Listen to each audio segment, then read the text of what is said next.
তো আমরা কিছুদিন আগেই কলকাতায় ম্যাঙ্গো কুলফি খেয়েছিলাম, তাই আজকে ঘরে আম ঢুকতেই আমরা ডিসাইড করে ফেললাম যে আমরা ম্যাঙ্গো কুলফি বানাবো।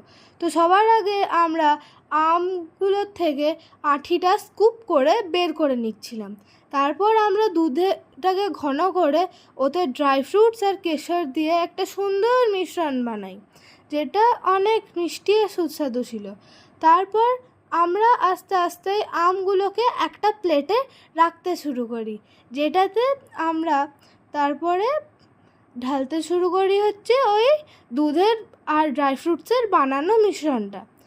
কয়েকটাতে ঢালার পর আমরা ওর ওপর চাপা দিয়ে দেব হচ্ছে আমের ওপরের মাথাটা দিয়ে। এবার চাপা দেওয়া শুরু হয়ে গেছে। চাপা দেওয়ার সময় এরকম যদি একটু কুলফিটা বাইরে বেরিয়ে থাকে তাহলে ওইটা চাপাটা আরও দারুণ হয়। এবার আমরা ওভারনাইট ফ্রিজ করলাম। তারপরে আমরা এখন কুলফিটাকে কাট করতে চলেছি, যার জন্য আমাদের করতে হবে হচ্ছে গরম বা একটু নর্মাল জলে ওটাকে ভেজাতে হবে, যাতে ওটার ঠান্ডাটা কেটে যায়। আর এবার আমরা আরাম করে কাটতে পারবো। তো কেমন লাগলো রেসিপিটা অবশ্যই বলবেন। বাই।